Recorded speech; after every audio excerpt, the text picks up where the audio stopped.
Hi all, எல்லோரும் எப்படி இருக்கீங்க? இன்றைக்கி ஒரு லஞ்ச் பாக்ஸ் வீடியோ தாங்க பார்க்க போகிறோம். இன்றைக்கி வெஜிடேரியன் ஃபுட்டு தான் செய்ய போகிறோம். குழம்புக்கு கத்திரிக்காய், வெண்டைக்காய் எதுவும் இல்லைன்னு யோசிச்சுட்டு இருந்தீங்கன்னா, டக்குன்னு பூண்டும் சின்ன வெங்காயமும் வச்சு ஒரு காரக்குழம்பு செஞ்சு பாருங்களேன். செம்ம சூப்பராக இருக்குங்க. ஒரு 15 பல்லு பூண்டு, ஒரு 150லேருந்து 200 கிராம் சின்ன வெங்காயத்தையும் நல்லா தூள் உரித்து இந்த மாதிரி நல்லா வதக்கி குழம்பு வச்சிங்கன்னு வைங்க, செம்ம சூப்பராக இருக்கும். அந்த குழம்பு ட்ரை பண்ணி பாருங்கள்.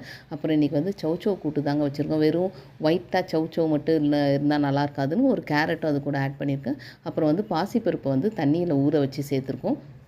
இந்த மாதிரி கூட்டு செஞ்சால் டேஸ்டியாக இருக்குங்க. இன்றைக்கி அந்த குழம்புக்கு கண்டிப்பாக வெந்தயமும் இந்த மாதிரி நம்ம வீட்டில் செஞ்ச சுண்டக்காய் வத்தல் இருந்துச்சு அதையும் ஆட் பண்ணுங்க. சூப்பரான காரக்குழம்பு ரெடி ஆகிடுச்சு. ரொம்ப அல்டிமேட் டேஸ்ட்டாக இருக்கும். நீங்கள் ட்ரை பண்ணி பாருங்கள். சின்ன வெங்காயம் குழம்பை வச்சு அருமையாக இருக்கும். அப்புறம் இன்றைக்கி மார்னிங் டிஃபனுக்கு தெனை உப்புமா தாங்க செஞ்சுருக்கேன். தெனை உப்புமாவுக்கு தினையை ஒரு லைட்டாக ரோஸ்ட் பண்ணிவிட்டு அதுக்கப்புறம் குக்கரில் வச்சு உப்புமா செஞ்சிங்கன்னு வைங்களேன், சூப்பராக இருக்கும். 1க்கு 2 தண்ணி வைங்க. வெஜிடபிள்ஸையும் கூட ஆட் பண்ணி செஞ்சிங்கன்னா நல்ல அருமையான டேஸ்ட் அல்டிமேட்டாக இருக்கும். இது ரொம்ப ஹெல்த்தியாகவும் இருக்கும். இதுக்கு நீங்கள் குழம்பு வச்சு சாப்பிட்டிங்கன்னா ரொம்ப சூப்பராக இருக்கும்.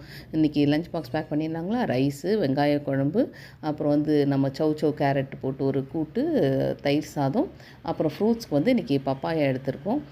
இன்றைக்கி ஒரு அருமையான லஞ்ச் பாக்ஸ் பார்த்துட்டிங்க. நம்ம